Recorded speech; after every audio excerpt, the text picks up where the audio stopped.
नमस्कार, स्वागत है आपका हमारे यूट्यूब चैनल पर। बात करते हैं कल class 8 worksheet number 92 English subject की match the two parts of sentence. यहाँ पे दो वाक्यों के भाग दिए गए हैं जिनको करेक्ट कंजक्शन का प्रयोग करते हुए आपको मिलान करना है। जैसे I love to make poha, फिर हो जाएगा इसको एक नंबर को सी से मिलेंगे because it is quick and easy to make, क्योंकि मैं पसंद इसलिए पोहा करता हूँ क्योंकि वो जल्दी और आसान बनाना है इसीलिए। Shall we go to the cinema, फिर इसको मिलाएंगे ई से एंड वॉच दैट मूवी। फिर 3 नंबर को आप मिलाएंगे सबसे नीचे की तरफ एफ आई और एट द फुटबॉल मैच से मिलाएंगे। फिर 4 नंबर को आप मिलाएंगे बी से, 5 को मिलाएंगे आप बी से और 4 को मिलाएंगे ए से, 6 को मिलाएंगे आप डी से। इस तरह से वाक्य निर्माण हो जाएगा। इसको कंप्लीट करेंगे।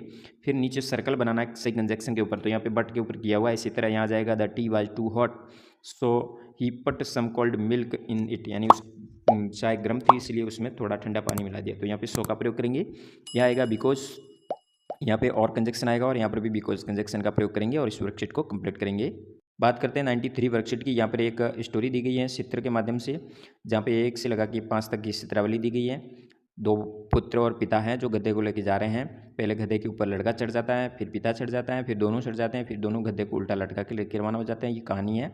इसके आधारित नीचे कहानी के स्टेप दिए गए हैं, जिसमें 1 नंबर कौन सा आएगा, तो यहाँ से हो जाएगा once there were father and son, ये वाला 1 नंबर में आएगा। फिर father then decided that his son will sit the donkey, तो ये 2 नंबर में आएगी लाइन है। फिर 3 नंबर के अंदर लास्ट वाला आएगा, 4 नंबर यहाँ लिखेंगे और 5 नंबर यहाँ अंकित करेंगे। इस अनुसार ये स्टोरी कंप्लीट होगी। तो इसमें आपको नंबरिकल करते हुए आपको इस स्टोरी को कंप्लीट करना है, वर्कशीट पे कार्य करना है। बात करते हैं वर्कशीट नंबर 94 की। यहाँ पे आपके सामने चित्र दिया गया है, शॉर्ट पैराग्राफ दिया गया है, जिस पैराग्राफ के आधारित यहाँ पे बटरफ्लाई और शलू के बीच में बातें हो रही है, इसको आगे बढ़ाना है। तो यहाँ पे बटरफ्लाई यहाँ तक पूछा गया था व्हाट इज़ योर नेम, तो बटरफ्लाई जवाब देगी माय नेम इज़ रिंकू, यहाँ सिंकू कुछ भी। फिर Shalu how are you, I am fine लिखेंगे। What are you doing in the garden, garden में क्या करें, आई लाइक फ्लावर, इसलिए यहाँ पे बैठे हैं, पसंद करते हैं। What are you sitting on the flower, I suck the juice of flower. फिर Shalu where is your house, the park is my house. इस तरह से करके आप इस वर्कशीट को कंप्लीट करेंगे। बात करते हैं वर्कशीट नंबर 95 की। 95 में एक स्मॉल स्टोरी दी गई है। 95 के आपके ऊपर यहाँ पे एक किशन और स्मॉल फार्मर है जिसके ऊपर आधारित स्टोरी है, इसको आगे बढ़ाना है। तो यहाँ पे आगे बढ़ाते हुए आप यहाँ पे प्लग रेस्पॉन्स से आगे इस तरह से लिख सकते हैं, I want to go to school. क्या प्रॉब्लम थी प्लग की, तो उसने कहा सभी मैं भी स्कूल जाना चाहती हूँ, बिकॉज आई विल स्टडी, पढ़ने चाहते हैं कि माई फ्रेंड है वो हमेशा स्कूल जाते हैं, he said that they have fun in the school. तो इस तरह से ये समस्या उन्होंने बताई, वो आपको यहाँ पे लिखनी है और इस पैराग्राफ को कंप्लीट करना है। बात करते हैं वर्कशीट नंबर 96 की। 96 के ऊपर आपको एक चित्र दिख रहा है, पेड़ और एक व्यक्ति का। तो इस तरह से वुड कटर और ट्री हो गए, इसकी जो बातचीत हो रही है उसको आपको कलात्मक आपके अनुसार कुछ भी लिख सकते हो। जैसे वुड कटर बोला होगा I have come to bite you, यानी मैं तुम्हें काटना चाहता हूँ। तो ट्री बोल सकता है वाई आर यू कटिंग मी, मुझे क्यों काट रहे हो। आई नीड वुड, मुझे लकड़ी की ज़रूरत है। तो पेड़ बोलेगा take wood from a dry tree, यानी आप सूखे पेड़ की लकड़ी ले जा सकते हो। No I have come to cut with an axe, नहीं मैं तो तुम्हें ही कुल्हाड़ी के द्वारा काटूंगा। I give you fruit save me, मुझे यानी मैं तुम्हें फल देता हूँ, तुम मेरी रक्षा करो। तो थैंक यू बोल के I will save the tree, मैं हमेशा पेड़ों की सुरक्षा करूँगा। पेड़ भी थैंक यू बोल सकता है। इस तरह से आप बातचीत को लिखेंगे।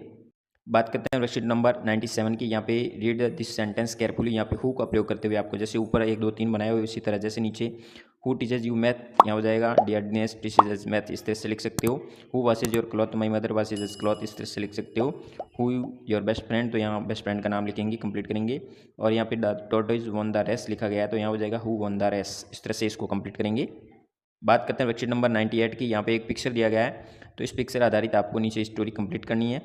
तो यहाँ पे स्लू does not want to go to today, वो स्कूल नहीं जाना चाहता था, उसका कारण क्या था। फिर मदर उसके पास में जाती है और क्या पूछती है, she ask her why she is not going to school, school क्यों नहीं जाना चाहती हो आज, क्या हुआ। तो स्लू replied that I want to play there, the teacher school, and teacher डांटता है, खेलने नहीं देते हैं, इसलिए मुझे नहीं जाना और घर पे रह के खेलना है। इस तरह से टीचर के साथ बातचीत करेंगे। स्कूल गई मदर, फिर इससे संबंधित मीट की और फिर स्कूल समझाया उस प्रॉब्लम को, फिर स्लू की प्रॉब्लम सॉल्व होगी, उसके बाद प्रत्येक दिन वो स्कूल जाना शुरू कर दिया। तो इस तरह से आप ये इस वर्कशीट पे कार्य कर सकते हैं। इसके बाद आता है फॉर्मेटिव असेसमेंट 14 में आपको पहले प्रश्न में बिकॉज का प्रयोग करेंगे कंजक्शन का, फिर हु का प्रयोग करेंगी। फिर तीसरे प्रश्न में I want 1 ticket for Jaipur, यानी आप टिकट घर के विंडो के ऊपर पड़े खड़े हैं तो टिकट ही खरीदेंगे। फिर इस चित्र के अनुसार 2 womens are fighting over the child, बच्चे के लिए दोनों महिलाएं झगड़ रही है। फिर हो जाएगा यहाँ पे 2 चित्र दिए गए हैं जिस में क्या हो रहा है, तो ये कौन सी ऋतु से संबंधित है, सीजन, तो ये रेनी सीजन से और हीट सीजन से है, गर्मी ऋतु से है। छठे प्रश्न में आपको पूछा गया है कि फर्स्ट में येलो शर्ट वाला क्या कर रहा है, तो वो अम्ब्रेला लेके जा रहा है, अम्ब्रेला है टर्न अपसाइड हो गई है, उल्टी हो गई है, उसको हवा के द्वारा उसको सही करने का प्रयास कर रहा है। फिर सातवें प्रश्न में आपको यहाँ पे एक शॉर्ट स्टोरी दी है जिसको आपको पूरा करना है। तो आगे इमेजिन करते हुए, जैसे there was no uniform there either, then looked here and there but could not find it, when asked my mother I found out. इस तरह से इसको कंप्लीट करेंगे और फॉर्मेटिव असेसमेंट 14 तक कार्य करेंगे। धन्यवाद। जय हिंद। वंदे मातरम।